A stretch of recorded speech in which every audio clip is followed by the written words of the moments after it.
धर्मवीर आओ। भाई हम सब सुबह से तुम दोनों का इंतजार कर रहे थे। तुम दोनों दिन भर थे कहां?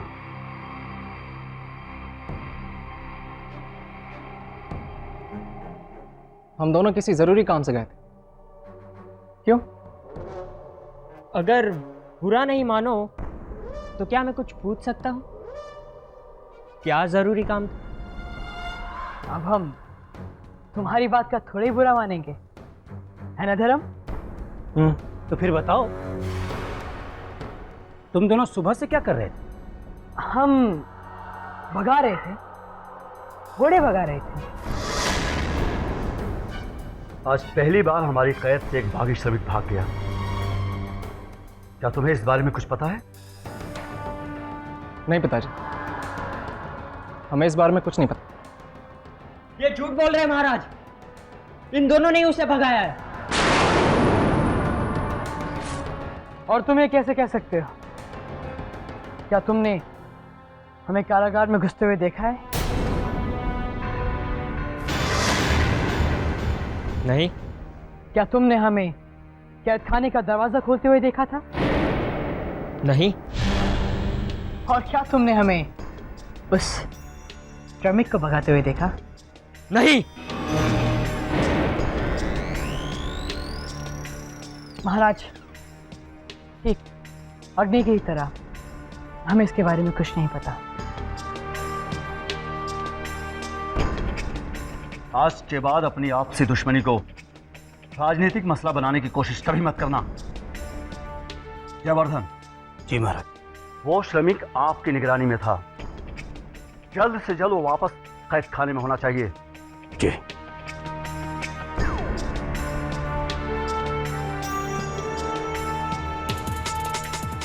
वैसे जय मामा, आपको नहीं लगता कि अगर अग्नि सारा वक्त कैद खाने के दरवाजे के बाहर ही खड़ा था तो उसे थोड़ा और जिम्मेदार होना चाहिए, नहीं?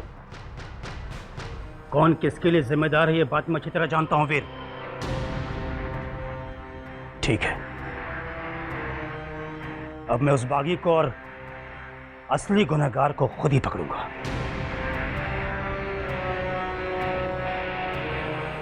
चलो देखते हैं कौन किसे पकड़ता है। छोड़ो इन्हें, चलो कुछ देर आराम कर लेते हैं। कल सुबह भीमसेन के साथ जल्दी काम शुरू करेंगे। चलो। ठीक है।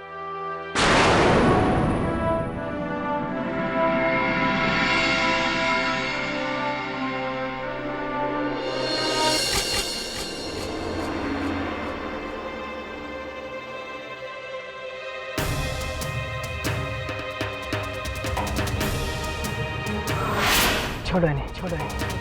चलो चलो चलो कुछ देर आराम कर लेते हैं। कल सुबह भीमसेन के साथ जल्दी काम शुरू करेंगे।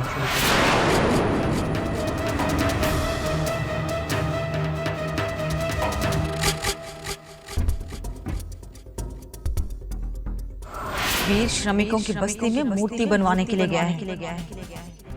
वो जितना उनके पास जाएगा उतना ही आपसे दूर हो जाएगा।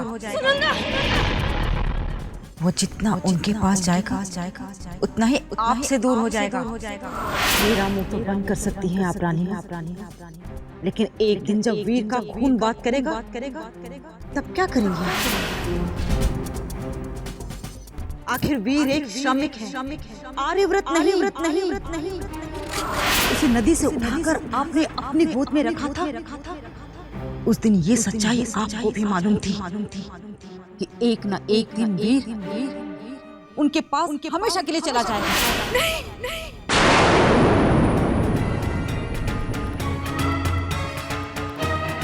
मैं ऐसा कभी नहीं होने दूंगी। वीर एक आर्यव्रत है और हमेशा आर्यव्रत ही रहेगा।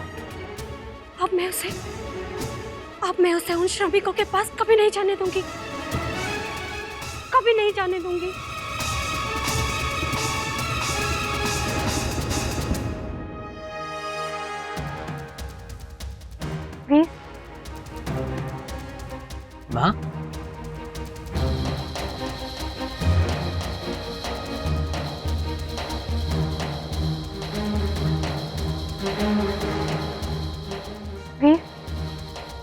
तुमने धर्म के साथ मिलकर एक बागी श्रमिक को हरिनगर के कैद खाने से भगाया।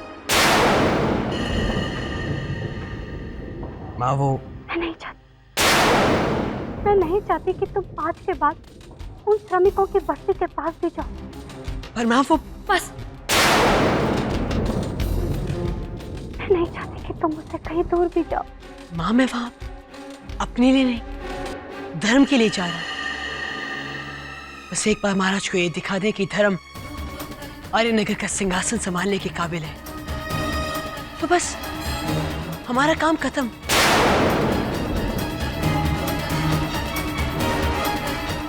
और माँ, आप ही ने तो कहा था कि मैं हर वक्त धर्म के साथ खड़ा हूं, उसका दूसरा कंधा बनकर। तो बस माँ सिर्फ 2 दिन की बात है, उसके बाद मुझे वहां जाने की जरूरत ही नहीं पड़ेगी। ठीक है, सिर्फ 2 दिन और, लेकिन उसके बाद तुम सीधा मेरे पास चले आओगे। माँ मैं आपको छोड़कर कहाँ जा सकता हूँ?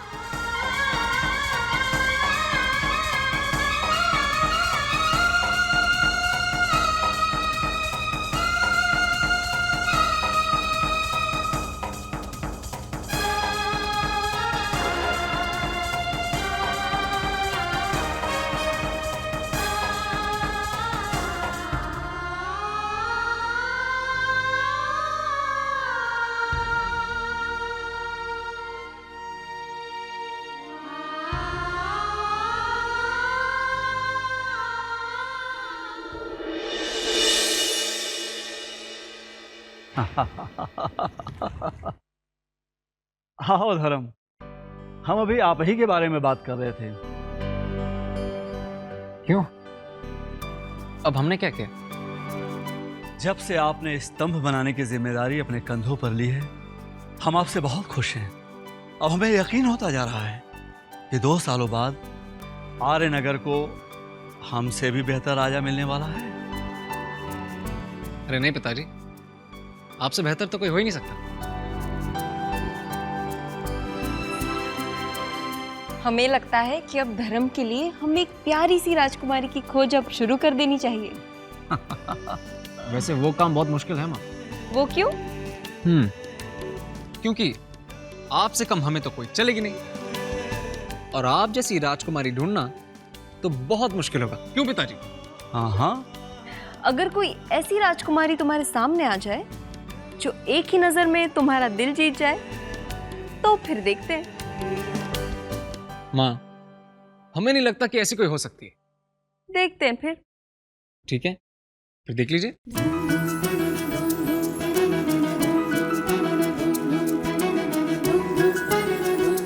हम सबको बता देंगे, राजकुमार हर्ष से हम मंगनी नहीं करेंगे, नहीं करेंगे। राजकुमारी सिया, आपको ये मंगनी करनी पड़ेगी। हम नहीं करेंगे। आपको करनी पड़ेगी। पर हम राजकुमार हर्ष को ठीक से जानते भी नहीं, इसीलिए वो आपसे यहाँ मिलने आ रहे हैं। पर अगर ये वो नहीं हुआ तो? वो कौन है? वो हमारे सपनों का राजकुमार, वो जो एक ही नजर में हमारे दिल को चुरा लेगा। लेकिन माँ, अगर हर्ष वो राजकुमार नहीं हुआ तो? पर आपको अपना उसे वो बनाना पड़ेगा। राजकुमारी सिया, हम राजकुमार हर्ष के साथ आपकी मंगनी तय कर चुके हैं। उनके परिवार को हम वचन दे चुके हैं, इसलिए अभी बचपना छोड़िए और हमारे दिए हुए वचन का सम्मान कीजिए। पर माँ, बस अब हम एक शब्द और नहीं सुनेंगे। हमारे पिताजी को वापस आने दीजिए, हम सब बात करेंगे। आप ये बात अच्छी तरह से जानती हैं कि हमने जो कह दिया वही आखिरी, इसमें आपके पिताजी भी कुछ नहीं कर सकते। इसलिए बेहतर यही होगा कि आप अपनी किस्मत के साथ समझौता कर लीजिए और राजकुमार हर्ष को अपने सपनों का राजकुमार मान लीजिए। राजकुमार हर्ष से बेहतर लड़का आपके लिए नहीं हो सकता। आपको कैसे पता? हाँ, हमें पूरा विश्वास है कि हमारे सपनों का राजकुमार हमारा इंतजार कहीं ना कहीं जरूर कर रहा होगा। और पता नहीं क्यों ये राजकुमार हर्ष हमें हमारा राजकुमार नहीं लगता। हे भगवान, आप जल्दी से हमारी मदद कीजिए और हमें हमारे राजकुमार से जल्दी मिला दीजिए।